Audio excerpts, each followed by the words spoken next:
알았으면 좋겠습니다.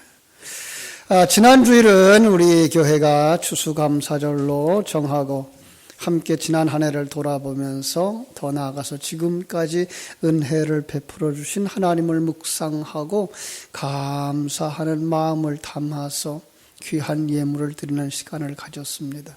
물론 이 감사의 뿌리는 예수님의 그 아낌없이 나누어 주신 살과 피를 받아서 예수님의 생명을 가진 자로 살고 있다는 것을 아는 것부터 시작된다라고 하는 사실 때문에 또 우리가 성찬 예식도 가졌습니다. 그리고 감사하는 성도들의 모습을 보면서 새벽마다 그 에베소서를 묵상하던 중에 하나님의 마음, 바울의 마음을 느낄 수 있었고 이번 주일에는 이 말씀을 제게 주시는구나. 이 오늘 본문의 말씀입니다. 에베소서는 이 바울이 로마 감옥에 갇혀서 쓴 옥중서신 중에 하나죠.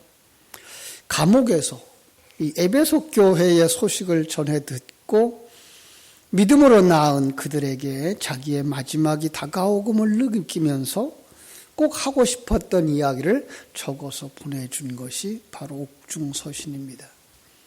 바울에게 있어서 이 에베소 교회는 대단히 사랑을 많이 가진 교회였습니다.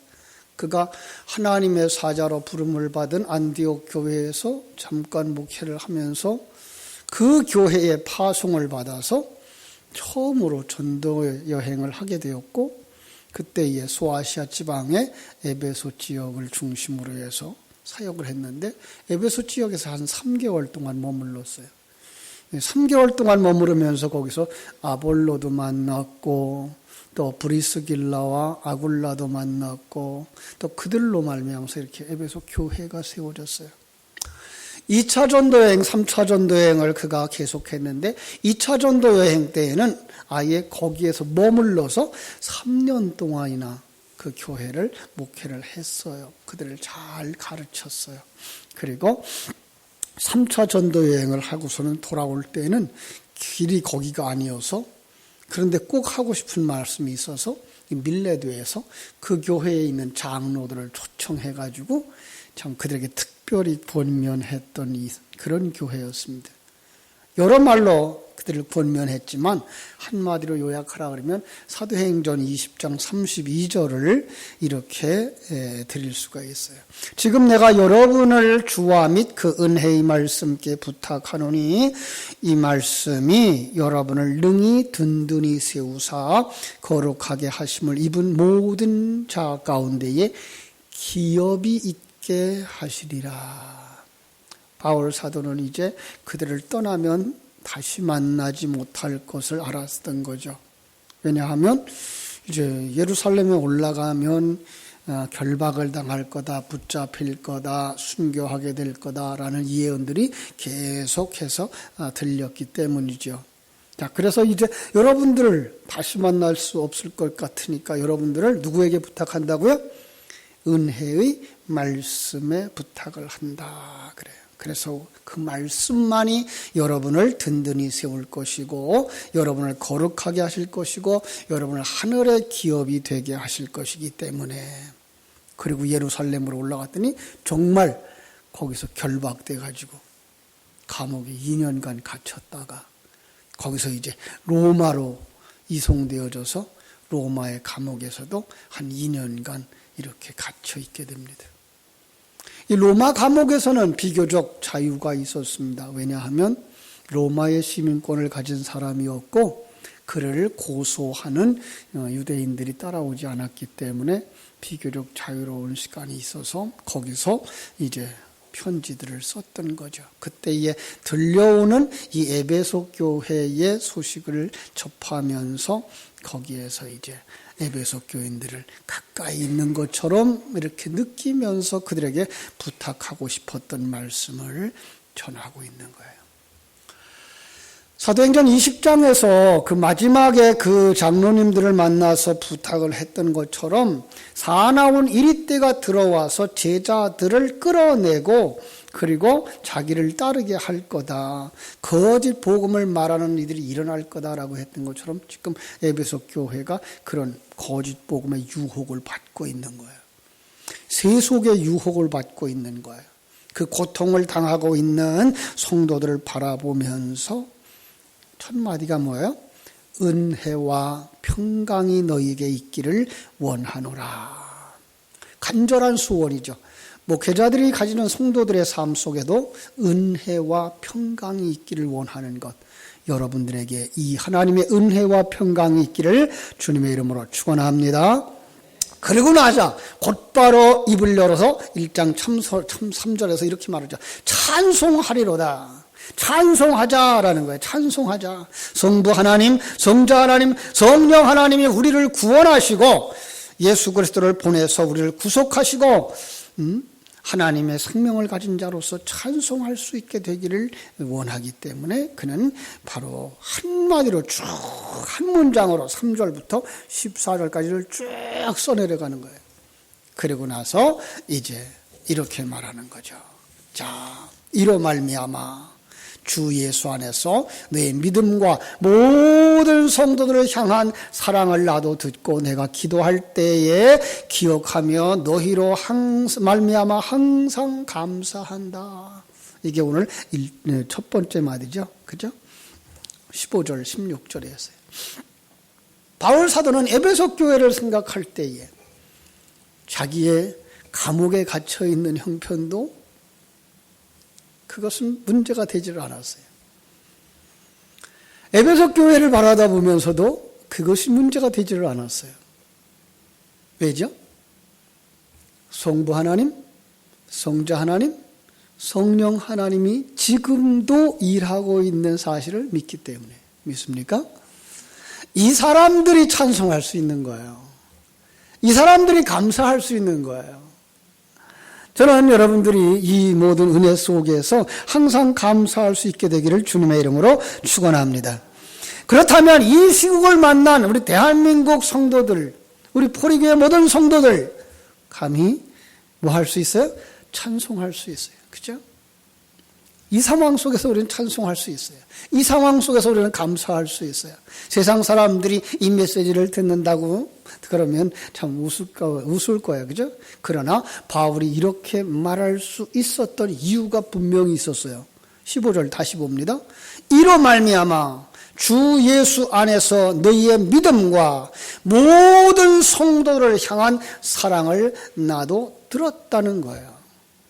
1장 3절부터 14절까지 밝힌 삼위일체 하나님의 일하심으로 말미암아 그들이 어떤 사람이 되었다고요? 믿음의 사람이 되었고 사랑의 사람이 되었다는 거예요. 그리고 더 나아가서 이렇게 되어지기를 소원하는 거예요. 이 사람만 뭐 할 수 있어요? 기뻐할 수 있고 감사할 수 있는 거예요. 지난 주일날 설교 본문으로 삼았던 데살로니가전서 5장 16절, 17절, 18절 말씀처럼 그 사람만 뭐 할 수 있어요?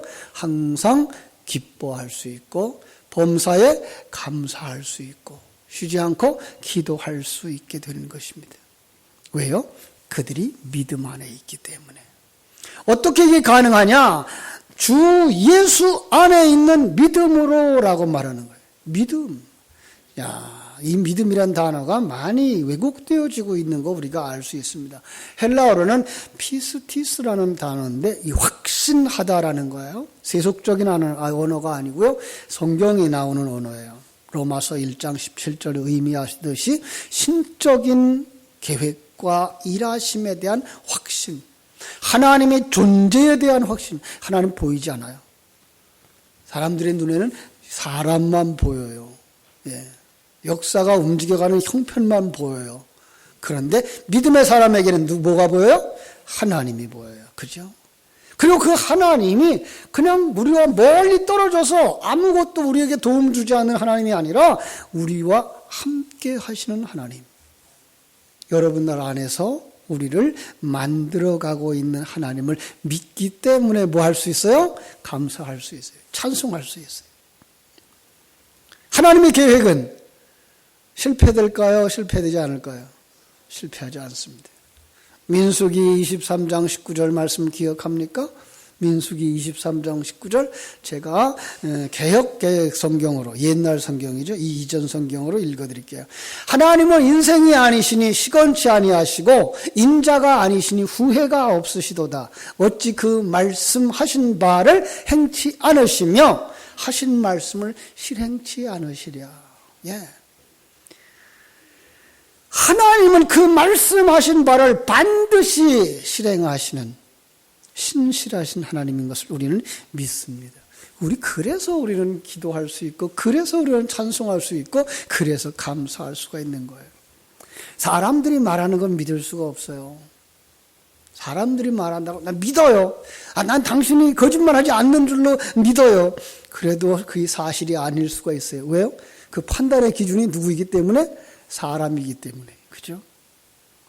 근데 세상 사람들은 이걸 구분을 못해요. 그래서 그가 하는 말을 다 사실인 줄 알고서 그 말을 따라서 움직이다 보면 그냥 사건이 터져버리는 것을 우리가 왕왕 보게 되는 거죠. 오늘 지금 이 나라가 그 상황에 처한 것 아닙니까? 성경은 그렇지 말아요. 성경이 말하는 것은 그 성경의 믿음의 대상을 분명히 하고 있어요. 그 믿음의 대상이 하나님이에요. 예. 신실하신 하나님. 한번 계획하신 것은 반드시 실행하시는, 그리고 중간에서 계획하시는 분이 아니라 역사를 창조하시기 전, 여러분의 인생이 시작되기도 전에 영원한 세계 속에서의 계획하신 것이기 때문에 그 계획은 세상이 어떻게 움직여가도 관계하지 아니하고 그 속에서 이루어져 가게 되는 줄로 믿습니다. 아니, 세상이 어떻게 움직여가는 것까지도 하나님은 허락하시고, 그리고 그걸 통해서 하나님이 일하시고 계시다는 사실을 우리는 믿습니다. 그래서 우리는 그 분명한 대상을 아는 것이 뭐예요? 하나님을 아는 거예요. 그렇습니다. 그것을 믿음이라고 말하는 거예요. 그 변함이 없으신 하나님, 우리를 사랑하시는 하나님, 우리와 함께 하시는 하나님, 우리를 만들어 가시는 그 하나님, 그걸 로마서 1장 16절 17절에서는 이렇게 말씀하고 있습니다. 내가 복음을 부끄러워하지 아니하노니 이 복음은 모든 믿는 자에게 구원을 주시는 하나님의 능력이 됨이라. 먼저는 유대인에게요, 그리고 헬라인에게로다. 복음에는 하나님의 의가 나타나서 믿음으로 믿음에 이르게 하나니 기록된 바 오직 의인은 뭘로 살리라? 믿음으로 말미암아 살리라. 예, 많이 들은 거예요. 그런데 의미를 잘 이해하지 못하는 말이기도 해요. 왜냐하면요, 잘 보세요. 내가 복음을 부끄러워하지 아니한대요. 복음을 부끄러워하지 않는다. 왜요? 이 복음은 모든 믿는 자에게 구원을 주시는 하나님의 능력이에요. 우리 믿음은 이 세상에서 잘 먹고 잘 사는 비결이나 이 세상에서 문제 해결하는 비결의 이야기가 아니라 어떤 이야기예요? 모든 믿는 자에게 구원을 주시는 하나님의 능력이기 때문에 그래요. 예. 그러니까 구원을 이루어 나가시는 그 길의 모든 것들은 하나님이 장악하시고 하나님이 움직여 가시는 거예요. 그러니까 성경이 말하고 있는 복음은 그냥 굿뉴스가 아니라 하나님을 모르고 죽어있는 마른 뼈와 같은 존재인 생명에게 그 생명을 주셔서, 그죠? 그러니까 마른 뼈처럼 살아가세요. 여기에 있었던 이 흙처럼, 이 화분 속에는 흙과 같은 존재, 아무것도 자기 힘으로 할 수 없는 거기에 하나님의 생기를 불어넣으니까 생명이 된 거예요. 예. 하나님의 생기를 불어넣으니까 뭐가 돼요? 하나님의 사람이 된 거예요. 그가 누구를 알아요? 하나님을 알아요. 예. 하나님의 생기가 들어오고 나서야 하나님을 알아요. 그러니까 예수님의 하나님의 생명이 들어오기 전에 아는 그 하나님은 그냥 지식일 뿐이에요. 그건 아는 것이 아니에요. 그런데 하나님의 생명이 들어오고 나서 아는 그 생명은 하나님과 하나 되는 생명이에요. 진실한 생명이에요. 영원한 생명이에요. 그러고 나면 그 하나님의 계획을 알게 돼요. 역사를 만드신 하나님을 알게 되고, 우주를 만드신 하나님을 알게 되고, 나를 이 땅에 태어나게 하신 하나님을 알게 되고, 그 하나님이 어디 계셔요? 우리와 함께 하셔요. 여러분 안에 계셔요. 무엇으로? 말씀으로, 성령으로, 세상이 감당치 못하는 하나님의 생명의 사람들이 되어진 거예요. 이게 우리예요. 이걸 아시는 분이 하나님을 아는 거예요. 그렇습니다. 여러분 생각해 보세요. 여기에 있는 먼지 같고 아무 움직임도 없었던 흙과 같은 존재였던 우리예요. 하나님의 생명에 대해서는, 하나님에 대해서는 이렇게 무생물이었다고요. 전혀 아는 것이 없었다고요. 반응하지도 않았다고요. 그런데 저기 흙이 하나님의 생기가 쏙 들어가니까 스물스물 움직여요. 그리고 일어서서 눈을 뜨고 하나님을 찬송하고 하나님과 함께 가요. 이것보다 더 놀라운 기적은 없어요. 기적 가운데 기적. 그건 뭐예요? 여러분과 내가 예수님과 함께 살아가고 있다는 것입니다. 믿습니까? 가장 큰 기적. 하나님을 모르는 인생이었는데, 아니 하나님을 안다고 따라가고 그냥 따라왔는데 감동도 감격도 없었는데 그 하나님이 나와 함께 하시는 것이 보여지는 거예요. 이걸 소경이 눈을 뜬 거예요. 감각도 없었던 문둥병자 같은 인생 속에 그 하나님이 손잡고 가고 있는 게 느껴지는 거예요. 여러분, 지금 여러분의 환경이 암담합니까? 이 나라의 형국이 암담합니까? 아니요. 여러분, 그 속에서 여러분들은 하나님이 나와 함께하고 있는 사실을 깨달아 아는 이 은혜가 있기를 주님의 이름으로 축원합니다. 거듭난 사람. 이걸 17절에서는 뭐라 그래요? 로마서 1장 17절에서는 뭐라고 말했는가 하면 하나님의 의가 무엇인지 알았다는 거예요. 우리가 불의한 자, 죽은 자, 문둥병자, 안전뱅이 같은 그런 흙과 같은 존재였는데 뭐예요? 하나님의 덮어주시는 은혜가 내려와서 그리스도의 의가 내려와서 우리를 품으시더니 마치 암탉이 그죠? 달걀을 품고 있으니까 그 달걀이 깨지고 그 속에서 병아리가 살아 올라오는 것처럼 우리가 그 그리스도의 의 안에서 그리스도를 닮은 모습으로 이렇게 일어나는 거예요. 예수 닮은 모습으로 일어나는 거예요. 성자 하나님을 닮은 모습으로 일어나는 거예요. 이게 뭐예요? 이게 하나님을 아는 거예요. 이것을 로마서 1장 17절은 첫 번째 믿음에 속한 단어 속에 담아준 거예요.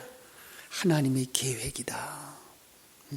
하나님의 계획은 너희들을 이 세상 속에서 거듭나게 하고 그 거듭나게 하면서 하나님을 알고 하나님의 사람으로 자라나게 하여서 완성시켜 작은 예수와 같이 만들어서 천국으로 데려가는 거란다. 이게 첫 번째 나오는 믿음이에요. 믿음에서 믿음으로 그 두 번째 믿음은 이게 성령이 들어오자 내가 정말 그 속에서 같이 움직이고 있는 게 느껴지는 거예요. 하나님과 함께 움직이고 있는 것이 하나님의 품 안에 있는 병아리 같은 내 모습이 느껴지는 거예요. 그리고 그 오밀달을 따라가고 있는 병아리 같이 내가 하나님을 따라가고 있는 게 느껴지는 거예요. 자라나고 있는 거예요. 여러분, 이것이 바로 여러분들 속에 있는 믿음이라고 하는 사실을 깨달아 알기를 주님의 이름으로 축원합니다. 그죠? 하나님의 계획을 아멘으로 받고 성령이 역사하자 내가 그 주인공인 거예요. 하나님의 그 품 안에 있는 하나의 생명인 것이 느껴지는 거예요. 내가 어디를 가든지 나의 하나님이 나를 품고 있는 게 느껴지는 거예요. 어디를 가든지 내가 하나님의 인도하심을 따라 가고 있는 게 느껴지는 거예요. 그 하나님을 따라 내가 점점 작은 하나님 예수의 모습으로 자라나고 있는 것이 느껴지는 거예요. 물론 우리 속에 아직도 남아있는 옛사람의 뿌리 때문에 넘어지기도 하고 쓰러지기도 하지만은 그런데 하나님이 나를 향한 그 계획을 믿는 사람으로서 그것조차도, 이 실패조차도, 다툼조차도, 아픔조차도 합력해서 선을 이루시는 그것을 깨달아 알게 되는 거예요. 그걸 뭐라 그래요? 오직 의인은 믿음으로 말미암아 산다는 거예요. 그렇습니다. 하나님이 우리에게 성경을 주신 목적도, 하나님이 우리에게 이 신앙의 기회를 주신 목적도 뭐 하기 위해서요? 하나님을 알게 하기 위해서라는 거예요. 그래서 성경은 이렇게 말하죠. 요한복음을 왜 기록했다? 요한복음 20장 30절로 31절에서 이렇게 말해요. 예수께서 제자들 앞에서 이 책에 기록되지 아니한 다른 표적도 많이 행하였지만은 오직 이것을 기록하면 너희로 예수께서 하나님의 아들을 믿게 하려 하며 또 너희로 믿고 그 이름을 힘입어 생명을 얻게 하려 하심이니라. 성경에 기록된 많은 표적들, 오병이어로 배불리 먹여주신 사건들, 바람을 잔잔케 하고 명령했던 그 사건들, 죽어있는 나사로를 살려내는 사건들, 소경의 눈을 뜨게 했던 많은 사건들, 이걸 다 기록하면 하늘을 두루마리 삼아서 기록한다고 하여도 못 다 기록할 것처럼 많지만 그걸 통해서 뭘 보여주려는 거예요? 예수가 그리스도인 것을. 그리고 그것이 믿어져 여러분이 작은 예수로 태어나는 것을. 그렇습니다. 이것은 신약 성경에 기록된 그 예수에 국한된 이야기만은 아니에요. 구약의 많은 이야기들, 이 모두 다 뭐예요? 하나님의 자기 계시라는 거예요. 하나님이 너와 함께하고 있잖아. 하나님이 너를 만들고 있잖아. 하나님이 얼마나 크신 하나님인지 알잖아. 그런데 그걸 모르면 뭐 한다고요? 호세아서 뭐라 그랬어요? 4장 6절에서는 내 백성이 하나님을 아는 지식이 없어서 뭐 한다고요? 망하는도다. 망한 거예요. 죽은 거예요. 그대로 있으면 지옥으로 가는 거예요. 사랑하는 여러분은, 저는 여러분들이 그 망하는 자 속에 떨어지지 않기를 주님의 이름으로 축원합니다. 그런데 오늘 말씀해 보니까 그 하나님을 아는 것에는 지혜와 계시의 영의 도움이 절대로 필요하다라고 말씀하는 거예요. 그래서 하나님 앞에 구합니다. 17절, 우리 주 예수 그리스도의 하나님 영광의 아버지께서 지혜와 계시의 영을 너희에게 주사 하나님을 알게 하시어다. 이렇게 말씀하고 있어요. 지혜와 계시의 영, 성령이죠. 성령으로 말미암아서만 거듭날 수 있기 때문인 줄로 믿습니다. 우리는 구약 성경에서 한 사람 예를 들어볼게요. 야곱이에요. 어떻게 우리가 거듭나며 하나님을 아는 자 되게 하는가를 보여줄 수 있는 이름이 야곱이에요. 야곱은 우리가 잘 아는 것처럼 아브라함의 아들 이삭에게서 태어난 쌍둥이 아들 가운데 둘째죠. 그죠? 야, 그런데요, 그때 아버지가 몇 살에 이 야곱을 낳는가 하면 60살에, 이삭이 60살에 야곱을 낳았어요. 그죠? 근데 그때 할아버지 나이가 160살에, 100살에 이삭을 낳고 이삭이 60살에 야곱을 낳았으니까 야곱을 낳을 때에 아브라함은 몇 살? 160살. 근데 아브라함이 175세에 소천했어요. 그러니까 야곱은 아브라함과 몇 년 같이 살았어요? 15년을 같이 살았어요. 그 믿음 좋은, 그 많은 경험을 가진 그 할아버지의 품 안에서 15년을 살았어요. 아버지와 같이 몇 년을 살았는가 하면 야곱이 아버지를 떠날 때의 나이가 70살이었어요. 그러니까 아버지와는 70년을 같이 살았어요. 그러니까 하나님에게서부터